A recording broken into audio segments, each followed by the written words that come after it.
Good morning or early afternoon or whatever time of the day it is, wherever you are, and thanks for joining me for this session of The Cranky Editor. Today, I'm going to focus on that all-important aspect of nonfiction publishing, the book proposal, and what it is that publishers are actually looking for in that proposal beyond what they say they're looking for. Like I said, I've been doing this sort of work for 3 decades.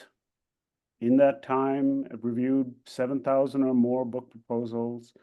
So I picked up a few things that I know will be helpful to authors, at least I hope it will be. So let me just, hopefully you all can see the PowerPoint screen now. Jeremy, can you give me a thumbs up if it's... Yep, we can see it. Excellent. And so, let's start with the basics. All publishing houses ask for the same basic things in their nonfiction proposals. And I see authors spend weeks and weeks, sometimes months, crafting a proposal that could well be dismissed by a publisher in minutes for certain reasons. So I want authors to sort of know here's what they're looking for so they can put together a proposal that's more likely to have that staying power. So here's how to do it the smart way. Like I said, the basics of all proposals for publishers, the elevator pitch, the need, related or competing books, basic outline, your bio, current marketing presence, and plans for promotions and sales. This is what they all ask for in one format or another. So we're going to primarily be focusing on the pitch, the need, your marketing presence, and plans for promotion. The rest are somewhat self-evident, so we can always cover those in questions if need be. So first up is the pitch. There's a reason why it's called an elevator pitch, and still publishers get like 3 or 4 page explanations. Sure, you can expand on your main point, but the core pitch should ideally be 1 or 2 sentences long and spell out the why, what, and how in brief, but still with some detail. 2-3 sentences max.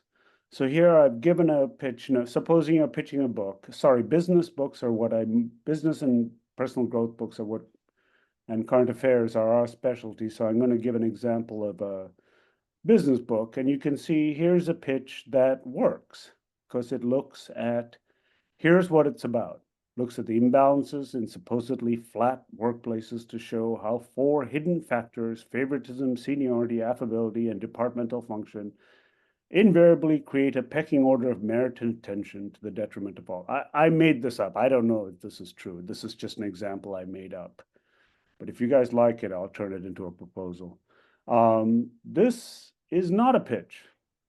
And you can look at the language there. It's work looks at various structural incongruities and how these are formed and fostered, etc., etc. It's very general. It's kind of all over the place. I guess what I'm trying to say is make it simple, make it concrete, and render the necessary detail. Your books, I think the overwhelming majority of people in the Zoom call are writing for a common audience. Unless you're writing a textbook, in which case you're in the wrong Zoom room. And if you can't simplify it to the basics, that's a sign that you still have kind of a thesis, not a book. By the way, publishers also receive countless PhD theses that the authors want made into a book. We all know how a thesis sounds and reads, and trust me, we do not want a PhD thesis any more than the average reader wants to read one. And no matter how much an author tries, it is not possible to convert a thesis into a popular market book unless you slice and dice it down to its bare bones and rebuild it from the ground up. So my suggestion, make it plain, make it direct, make it simple, and spell it out. The first example of this is a pitch. That tells you essentially what the book, that is the entire book in a nutshell.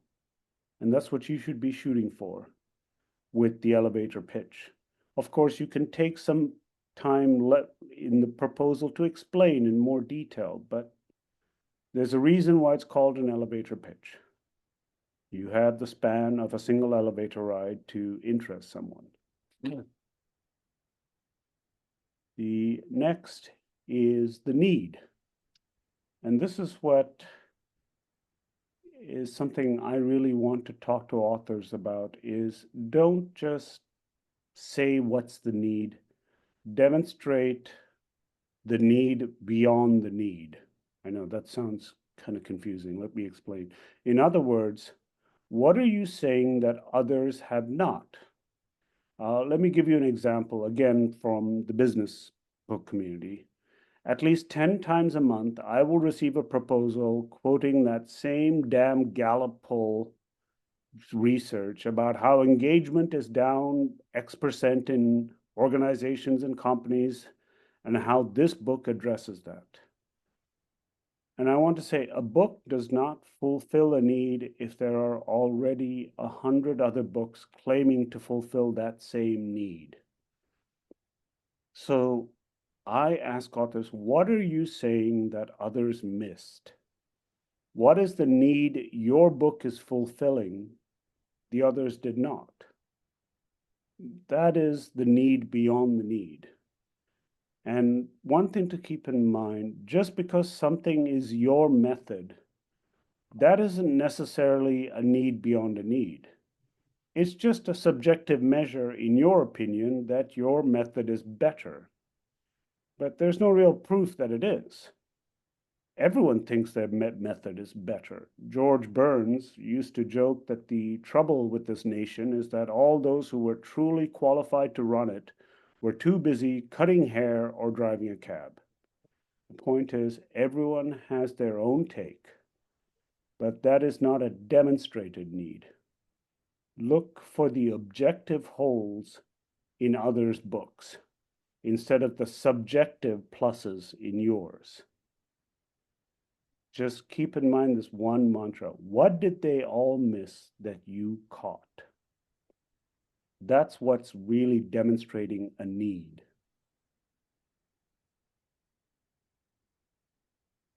This is probably, I'm going to current marketplace presence or reach. I'm going to spend the most time on this part because it is probably the most important thing to a publisher. It is the most important factor because a book can be edited and shaped and built by the publisher in tandem with the author. But a marketing presence cannot. Remember that a book does not create a movement. A movement creates a book. This is about what you have right now, not what you aspire to have or do in the future, because 3 million other authors also have those same plans. You need to have a movement in place with followers before you publish a book, perhaps even before you start writing. A platform is not something you can co-create the same time as the book, and it is the most important thing. I'll tell you a nasty secret. A lot of editors, upon receiving a proposal, will automatically flip to the marketing section before they even look at anything else. And what they're looking to see is what you should have in the proposal in the marketing section. First point, how many times a month are you speaking nationally? Yes, nationally, because some people have very established local circles, but a publisher wants to see some national reach to mid and larger size audiences. This is crucial because a book starts aging the day it hits the bookshelves. It's old within 2 months. So it's your speaking and events, your writing that keep it fresh and alive. So in this case, in terms of speaking, provide a calendar showing dates, where you're speaking, on what topic, to what size audience, in what locale. Outline the next, 5 to 6 months of that. That shows the publisher you are out and about talking and will keep the book going. 2, what is your social media reach like? And when I say reach, I mean actual interaction levels. I have had authors who have 40,000 followers, which is the most misleading term on LinkedIn, since anyone you connect with is deemed a follower. But in fact, they're just a connection. So if sometimes I will look at their posts on LinkedIn, and sure, they have 40,000 followers, but on each one of their posts, they have 5 or 10 likes or interactions, almost no comments. The truth then is that they really have 5 to 10 actual followers, which is not the most robust showing. 3, where do you speak and consult regularly and have partnerships with organizations? And what bulk buys are you confident you can line up? Because bulk buys are the cornerstone of nonfiction book sales and make publishers salivate like Pavlov's dog. That said, companies and friends and associates will always say, sure, they'll buy the book in bulk when it comes out, no problem. The actual times that happens is way, way less than you think. People make promises, but things change, budgets change, people leave. And it's one thing to promise something in the abstract and another when it actually comes time to pay. It's a sad truth. If you can get bulk buy commitments in writing, that is what makes a difference. And I'm sorry, I know this sounds so very mercenary. But the truth is, authors had this romantic notion of their book in a bookstore somewhere and someone going in and buying a copy. Fantastic, you just made 15 cents. Brick and mortar stores are a romantic notion, but they account for frighteningly few nonfiction sales in the greater scheme of things, which is why bulk buys from groups, companies, organizations, institutions is what makes our greedy hearts so happy. 4, media hits. What media hits have you had? And if possible, provide links. One thing that happens a lot, I'll get proposals that say, I have spoken at XYZ, appeared on this news channel and this peer program and this media event, etc. But then they give no dates. The author could have done all that a decade ago and yet have had no real media hits in the last 10 years. When you talk about your appearances and hits, provide dates and times. Give links, if you have, to the videos or the articles, etc. And most importantly, when talking about media hits, don't talk about things that are aspirational if you don't have them quite confirmed yet. Number 5, and this is an interesting thing. It's something that a lot of authors, well, even publishers have learned the hard way. Is the topic of your book directly related to your marketplace presence? That is to say, is your book and the topic you address specifically the same thing that you're talking about, writing about, posting about, known for in social media? Many publishers, including us definitely, have learned the hard way that someone can have a very robust and strong following on social media for their varied writings. But all that did not translate into book sales because what all they focus on is not exactly what they are known for. You'll see, to contrast, you will see that the most successful authors are basically known for just one thing. trust. And Dick Finnegan's in the audience, so I can say this: turnover, or faith, resilience, strategy. This is how the marketplace knows them, and this is how they should know you. If you're talking along various topic lines, it's a bit of a concern. It means you have not really cornered the market on the one topic on which you are recognized as the authority. It also means that there are other authors who are the authority on that one topic that readers are more likely to gravitate towards instead of you. So next, I'm going to talk about the plans for book promotion. Map your strategy for how you will promote the book starting 3 months or so before release, all the way through to the release date and following. What are your strategies? Who will you reach out to? What organizations and events will you speak at? What podcasts and shows will you target? Plan it out week by week to show your intentions and plans. The one thing I do want to emphasize: be realistic. Plans are aspirational. Of course, we all want to hit them, but make them somewhat realistic, because there are a million other authors, all with the same goals. Penguin Random House reported at the end of last year that only 30% of all books released traditionally sell 1,000 or more copies in the first year. So let me repeat that in another way. 70% of books released by a publisher will sell less than 1,000 copies in the first year. This is the reality, and of course, no author wants to believe their book won't beat the odds. But that is what happens to 70%. And that is just breaking 1,000 copies, which still means a book will well lose money for the publisher.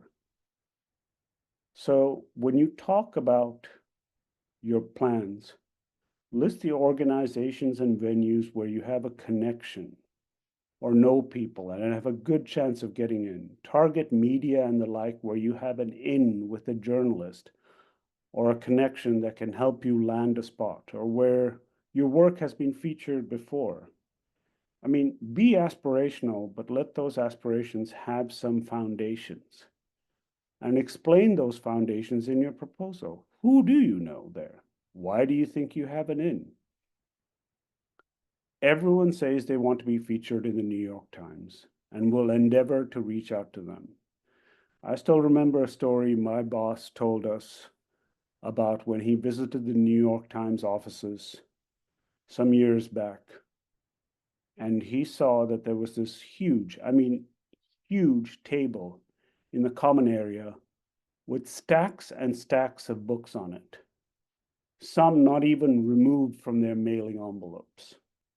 These were all books mailed in from various publishers, authors, outlets, and others for hopeful review. What they ended up being is freebies for any Time staff members to take, re-gift to someone else, use as a doorstop, or whatever. They were never going to be seen or considered. This is the reality of most major media outlets. So just be realistic.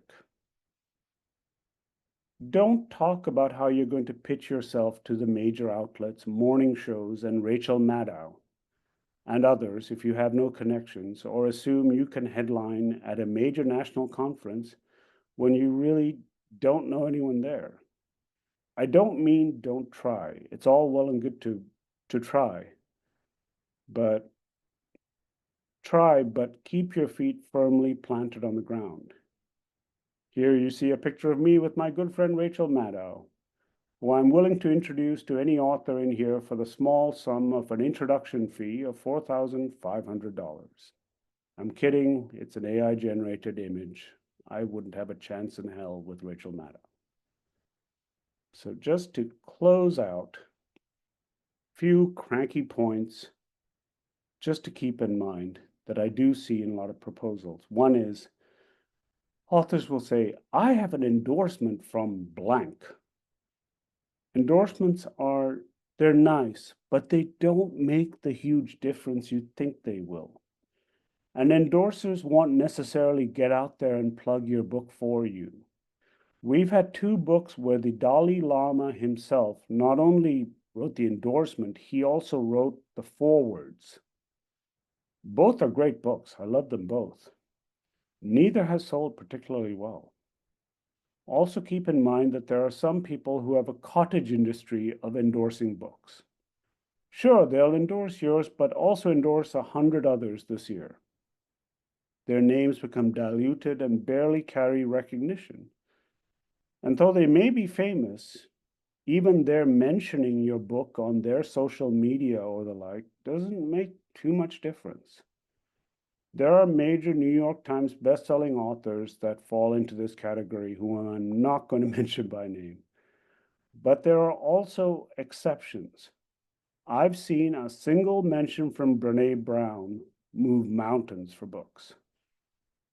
Then again, Brené Brown is internationally known and endorses maybe 5 books a year. Seek out the Brené Browns, not those other guys whose names I won't mention.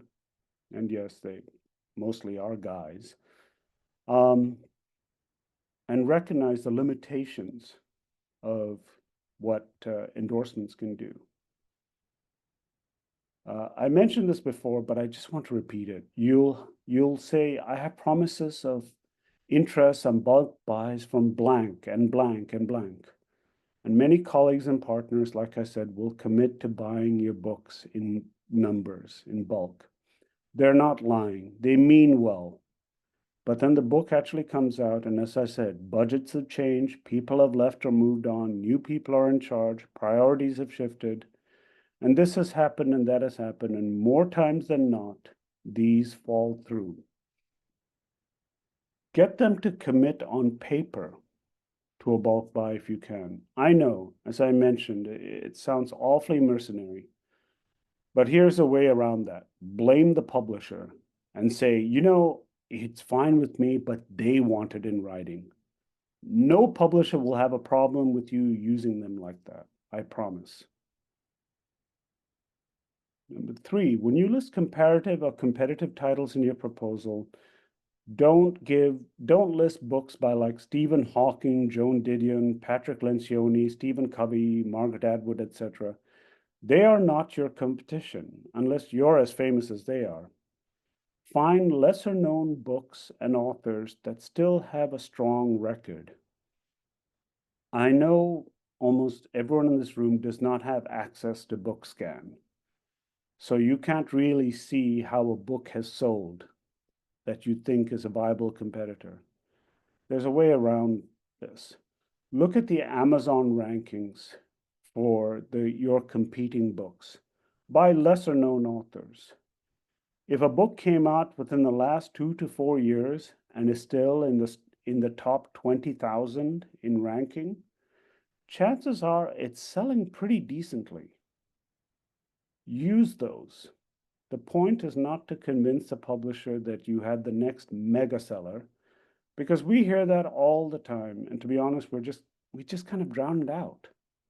I mean, unless, of course, you're Covey, Atwood, Lencioni, or someone like that. What you're just trying to do is show them you have a saleable topic and that others who are about as well known as you are have fared well with such books, thereby increasing your odds while still being realistic. And finally, I see this commonly. In your bio, definitely speak of your achievements, but know that eminence is not marketplace presence. All your professional and academic achievements don't really count much for a popular audience. Awards and recognition also don't count that much. Eminence is not presence. Let me give you an example of that. So I'm guessing if I give out the name of an author, Han Kang, H-A-N, last name K-A-N-G. I'm guessing about 96% of you in here, being generous here, have no idea who she is. Han Kang won the Nobel Prize for Literature in 2024. The Nobel Prize for Literature. That was in 2024. In January 2025, she published her latest book. That book has sold about 26,000 copies so far. That's not a bad number at all in general, given that it's only been 9 months. But remember, she is a Nobel laureate in literature. Eminence does not mean presence or even book sales. Anyway, that is about all I've got, but we have time now for questions. So please post them in the comments area, and Jeremy will hopefully be able to read them out. Thank you very much. Yes, thank you, Jeevan. Okay, we have several questions. Kimberly Cameron asks, what's the worst mistake besides getting the wrong publisher that you see the most often in book proposals? And I think you've covered a lot of the mistakes you see all the time. I would say that the thing most lacking is probably the marketing presence, but is there like a major gaffe that people make that is a simple fix? Yes, I would say, it's the reason why I focus so much on the marketing. It really is the one thing a publisher can't do anything about. I mean, you know what? I need to correct myself there. Sometimes if you get like a big five publisher and big four publisher and you get, they're like, you know what, we're gonna back this with a several 100,000 marketing budget and everything. It does happen. And sometimes in those cases, yeah, you don't necessarily need to have a robust marketing background because they're willing to go the extra mile for you. But by and large, what I see is when it comes to the marketing section, people focus on everything they intend to do. And that's great. Intentions are great. But I think the challenge is we want to know, what do you have right now? And be honest. It's not like I can get published. None of us can, it's like we're like the salespeople in high-end retail stores. We have no right to be snooty. It's not like we can even afford the stuff in the store we work in. It's the same thing. So just be honest and just say, I don't have the presence, but I do have this, or I do have that. Little things can sometimes tip it for a publisher. They're willing to take a chance. Okay. Someone here asked, if I have a following already, why not self-publish? What additional value to provide? I know that could be a whole nother session. So I can say briefly. Yeah, if you can just sum that up in 2 minutes, and I think we'll do a later session on it. I know you did a session a couple months ago about the importance of editors, and I'll put that link in the chat to that recording. But if you could summarize in 2 minutes the value a publisher provides when you already versus self-publishing. I think self-publishing or hybrid, it's kind of a gray area sometimes where one meets the other. I think there are some hybrid houses like She Writes, for instance, that have tremendous reputations and their books do very well. So I'm never going to knock a hybrid publisher, but I'm going to say with traditional publishers, what you have is you have the distribution. In a lot of hybrids have good distribution too, so that's not a breaking point. You also have professional editing. At the end of the day, when you sign the checks, how much is your editor going to take a stance, to say, no, this is what really needs to happen for this book to work. You have the marketing staff. You have the most important subsidiary rights, foreign language translations, audiobooks, etc. All of these things that, some hybrid publishers will say, yes, they have, but, in many cases, a traditional publisher has the greater reach. with self-publishing, you are very much on your own unless you're willing. What happens with a lot of because keep in mind with self-publishing, it's a B2B operation. They're not really selling to the audiences. They're kind of selling more to you in most cases, not all. So they are going to say, yes, for this package, you get this, but if you pay this much, you'll get that. If you pay this much, you'll get this. And so, we've had some authors who went the self-publishing route, for whatever reason. And, what started off as a $25,000 or $30,000 package ended up costing them, $80,000, $90,000 because every little thing is an additional charge. And with a traditional publisher, you get everything there. That's it. Thank you, Jeevan. Adam Kahane asks, for LinkedIn post about a forthcoming book, what would you consider to be an outstanding number of impressions? 100, 1,000, 10,000? I know your answer already is the impressions don't matter. It's the comments and the likes. So I'm going to change the question. If someone says, every time I post on LinkedIn, one of my longer posts with content, I get 100 comments. Is that impressive? 1,000 comments is like at what point do you really start to take notice and say, okay, that's significant? I think everyone has their own opinion. You're right. Impressions, it just means they saw it. It doesn't mean they necessarily liked it or, they reacted to it or something like that. I think by and large, when I look at something, if it has, because I know once there's like 30 comments or 40 comments, people don't bother commenting anymore because they just assume no one's going to read it because, you have to scroll down. Something like 30, for not regular 40 comments, that's a good showing. I think the real showing is that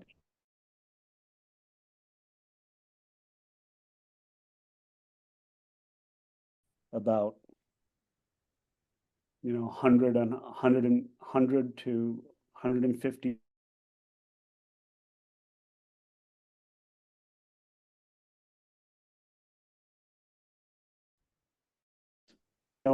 has needs those. So Okay. Looking through questions.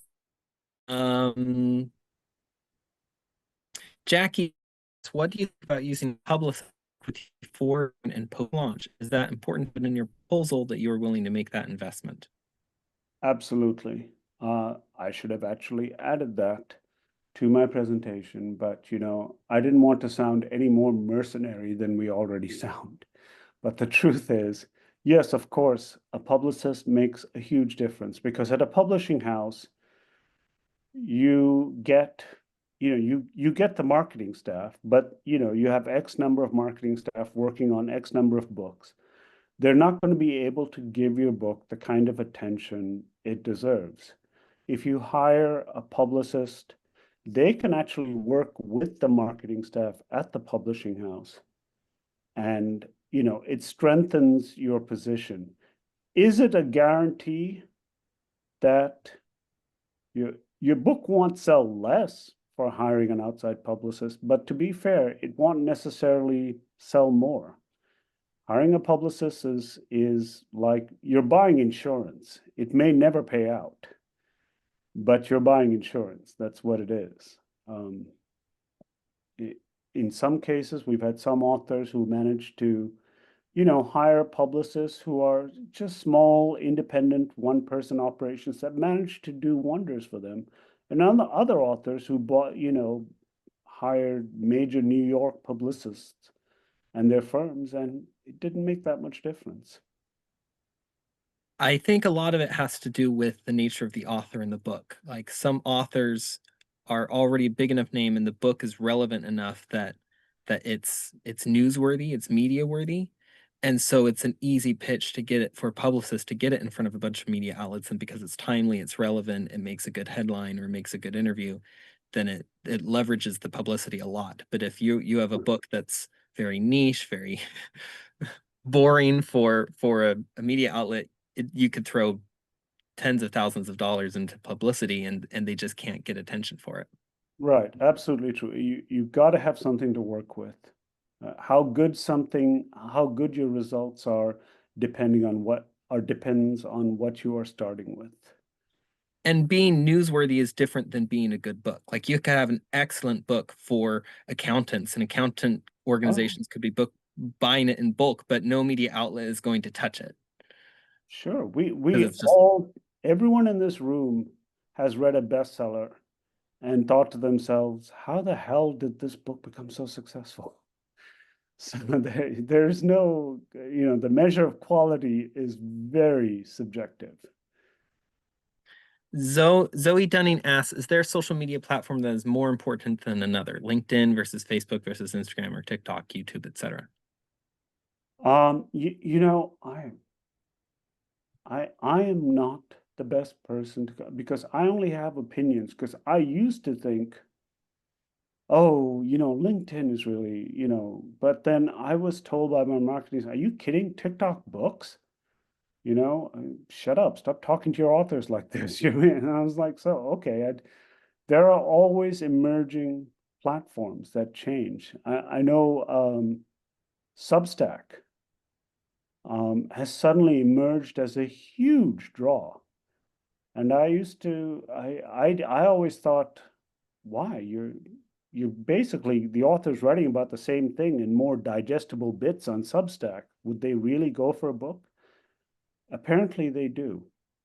I am rambling on because I don't have a proper answer for that. I do not know enough for social media to recommend one or the other, but I do know that basically TikTok, books, Substack, LinkedIn, it all depends on what you're writing about and what your reach is. And that actually answered another comment by Paul Static. Does a Substack blog with subscribers count as evidence of marketing reach? Oh, absolutely. Absolutely. But again, numbers, right? I mean, is it a paid subscription? What are your numbers like, etc.? What is the growth rate? Like all social media. Okay. Mary Ann Hudson asks, Jeevan, I work in a client base that requires confidentiality. So posting on social media makes it really tough to speak directly to client success. What I do have is Fortune 50 executive clients who have the potential to buy a lot of books, a lot. How do I position this to a publisher in a way that will resonate? Well, that's intriguing because it makes me wonder why somebody with an established presence wants to be confidential. So it suggests a potentially intriguing kind of tell-all book, which basically always sell well. But I think the way to approach it then is just to be honest with the publisher and just say, look, he or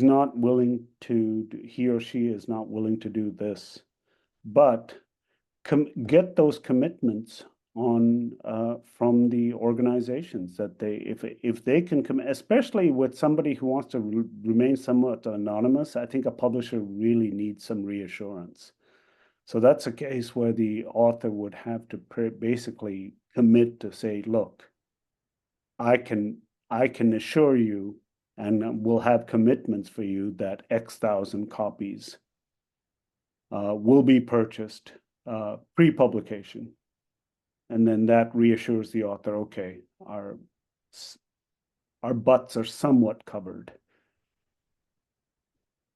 And someone else asked, when you say get someone to commit to a bulk buy in writing, what kind of evidence are you looking for? Like, is it like just like they submit in their proposal, hey, here's a scan of a I mean, a contract letter or a letter or I mean, honestly, what publishers ideally want is for the author to be the middle person. Like they would ideally want the author to handle the money matters and pay them for the books and just tell them where to ship the books. Otherwise, the publisher has to run after these various entities and say, hey, you said, it's a bit of a hassle, but sometimes authors don't have the time to do that. in which case at least getting something in writing to say, you know, we commit to buying X thousand copies. And the great thing about pre-publication purchases is you can negotiate a nice discount deal with the publisher, because when a publisher is confident, okay, this is going to sell at least this amount, they'll be more open to like discussing a steeper discount. Mhm. So that's a way to sweeten the deal for the bulk buys, and say, listen, if you get in on this now and you commit to this, the publisher's willing to give you an X% discount. So if an entity can say, we commit to this many copies at this discount, you know, and we'll be waiting for you to reach out to us on And this date. related to that, I know something that's pretty common in proposals is for the author themselves to make a commitment of how many copies they will buy. Like, hey, you know, I know I'm doing a lot of speaking engagements. I can sell books at the back of the room. I'm going to commit to buying 1,000 copies up front with my own money that I will then resell. How common is that in proposals, and how much of a difference does that make? I think it is not very common, but it does happen. I think what really matters is the number of copies the authors will, and this is a profit motive for an author too. If they're really speaking, I mean, they're going to buy these books at, you know, hopefully a minimum of 50% off, but definitely more. The more copies they order, the more discount, the steeper the discounts get. If they can really turn it around, it's a profit thing for them. They can sell it at their speaking events and say, I'm offering this here at 30% off, but they bought it from us at 60% off. So they make a 30% profit. So, you know, it's of course very appealing when authors offer to buy. You know, one thing I want to tell authors, and you know, we're shooting ourselves in the foot as a publisher, but let me just be honest. You know, authors will order several thousand copies. You know, all that needs to go sit somewhere. Do you have the space for it? Do you have the wherewithal to get these books shipped out to various speaking venues? Do you have somebody there at the venues who will sell the books, pay the taxes in various states, that it, you know, do the paperwork, etc. It's, you know, it's a lot of things to be considered. And shipping is really expensive because books weigh a lot. So that's just, you know, a warning to authors. Like, it always sweetens the deal when you commit to that with the publisher. But be careful what you're committing to. Be careful. Yeah. Okay. We are almost out of time. In fact, we are out of time. There's a few more questions in the chat that we didn't get to, which was just a reason to come back to one of our later events. Jeevan, do you have any final closing thought or word of wisdom for us? I think I know a publisher demands a lot these days. I know. Trust me, it's not like we're happy to be demanding this. All of us in publishing see fantastic books come through that we just can't do because the author, you know, is just not established enough yet. The one thing I will tell to authors, take the time to establish yourself. Really, if you have a good, strong topic, that's universal. It's like Greek philosophy. Well, most Greek philosophy. It was valid then, it's valid, you know, millennia later now. If your book can wait, build up your presence and then release the book, because you lose nothing by doing that. If you rush to publication, there is something that works against you. If your book does not sell well, that works against you in future books that you'll want to read. And anyone who's written a book knows that they want to write more books. But when a publisher looks at your record, they look on BookScan and they say, oh, it sold X number of copies. That actually works against you. It works against you more than if you're a first-time author, because a first-time author is a more even gamble. Okay, it could go either way. But an author who has published but hasn't sold, it puts you slightly in the negative. So my suggestion is always, I know these marketing demands are crazy. I know they're crazy, but take the time to really build yourself up first and then release a book. And I say this as somebody who's the most impatient person you know. So trust me, I would not even follow my own advice, but I'm asking you to. Well, thank you so much, Jeevan.